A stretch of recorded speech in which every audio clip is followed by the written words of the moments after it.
Our top story tonight, 2 men are dead after a shooting in Savannah that police say was a murder-suicide. It prompted a heavy law enforcement response to the area of East Anderson and East Broad Streets this afternoon, with SWAT, Savannah Police, and the Chatham County Sheriff's Office responding.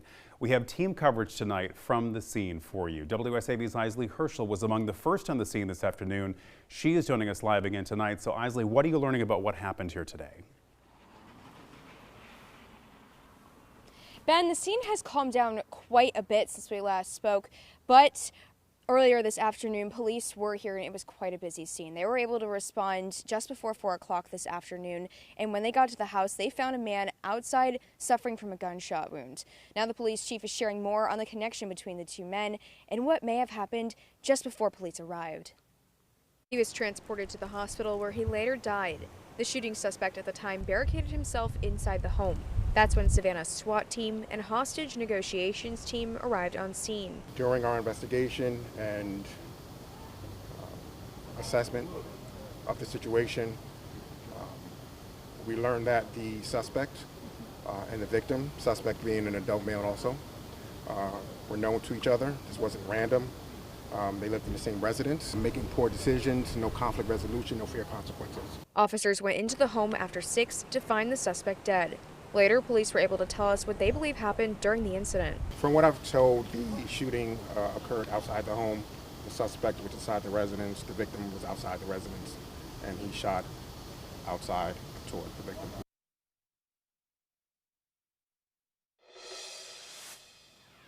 Police emphasize that there is no harm to the public at this time. They say if you have any information, to call the Savannah Police Department. Live in Savannah, Isley Herschel, WSAV News 3 on your side. Isley, thank you. The shooting and hours-long law enforcement response also left multiple SCAD students who live in this area watching and waiting for answers. And WSAV's Isabella Baez is live just a short distance away with what neighbors are saying tonight. That's right, Ben. Neighbors in this area are calling the incident nothing short of frightening. One SCAD student tells me they were sitting at their desk when one siren turned into complete chaos. Window, and I just hear like he's yelling through the megaphone, and I was just completely shocked. Jack Walker and his roommate Sebastian Rivero live right across the street from the home where the suspect barricaded himself. They say they watched the frightening scene unfold from their bedroom window. Destroying the house right now. They knocked on the front door. They sent a couple drones inside to make sure, or to see who's inside, and then they proceed to launch like tear gas, pepper balls, like a bunch of like rounds into the upstairs and first floor of the house. Just down the road, SCAD student Trevor Holmgren says he was also stunned by the massive police response. So I get up and I look outside, and I mean, there's police sirens everywhere. Like, I haven't seen this amount of police cars in one place like ever. So while Walker and Rivero say they didn't know the people who lived in that home, they say looking out the window now won't feel quite the same. Home is supposed to be where you're like safe, and having this happen across the street, like it's a little concerning. Like you just like have to make sure that you double lock the doors at night, I guess.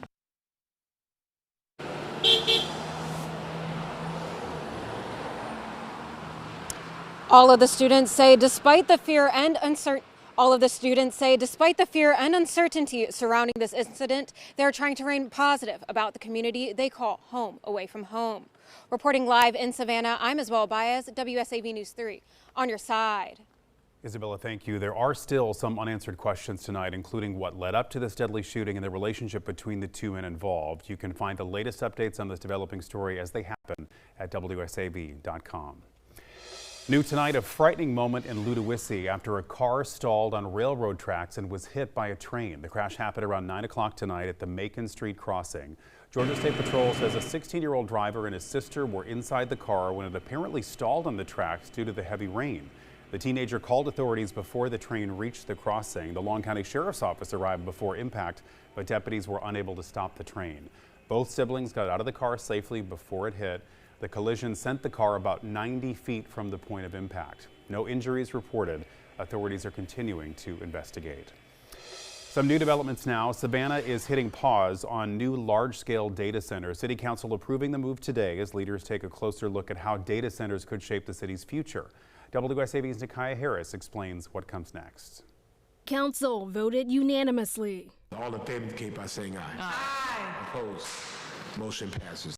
To approve a temporary moratorium that will put a pause on large data center projects in Savannah, including plans to turn large warehouses or industrial buildings into data centers. Before Savannah approves facilities of this scale, we have to fully understand what this means for our electrical grid, for our water resources, for our infrastructure capacity, our land use, what it means for our neighborhoods and our taxpayers. We need to fully understand how many permanent jobs they actually create, what public resources they actually require. It gives leaders 155 days to figure out what rules should be in place before more of these developments come to Savannah.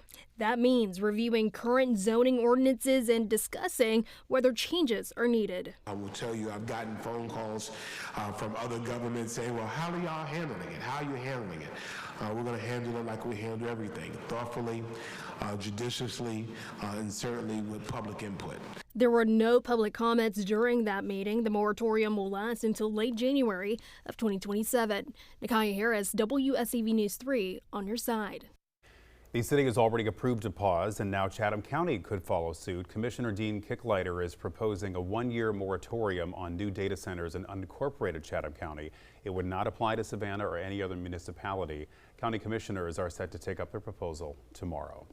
Meanwhile, a $20 billion data center proposed for Effingham County is one step closer to becoming reality, and the deal could mean lower electric bills across the state.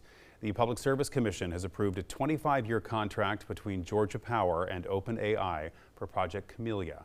Georgia Power spokesperson Joshua Peacock says OpenAI would pay for the infrastructure needed to power the center. He says that agreement is designed to protect customers from having to cover those costs if the project does not move forward as planned. Georgia Power also expects the additional revenue from OpenAI to help lower rates for customers statewide, and Peacock says customers could save nearly $200 a year, or about $15 a month. We're able to do that because of the large energy users that are coming to Georgia right now, the growth that we're seeing with these new customers that are coming to our state.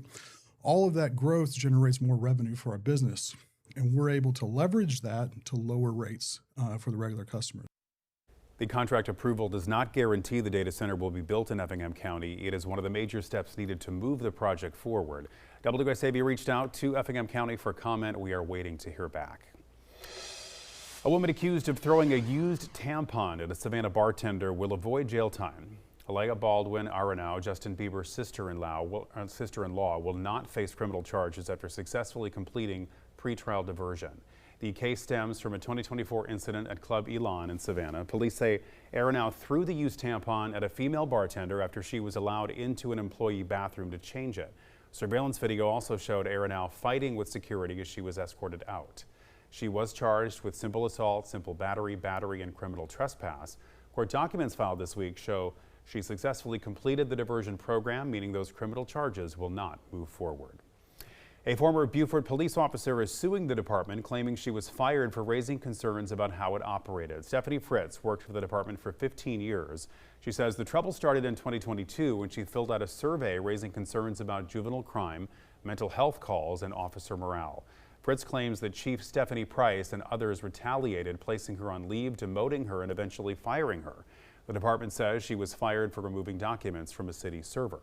Fritz is seeking damages and lost leave time. The city of Beaufort says it will respond in court and is not commenting further because the lawsuit is pending.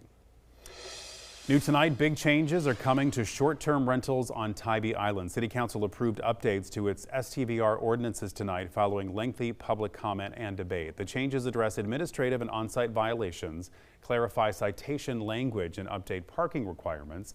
Parking at short-term rentals will be limited to one space per bedroom. Residents and vacation rental operators spoke before the vote, with some saying STVR rules need stronger enforcement, while others defended the role vacation rentals play on the island. The city manager says staff will now develop an enforcement and application process to comply with the changes. The new ordinances take effect January 1st.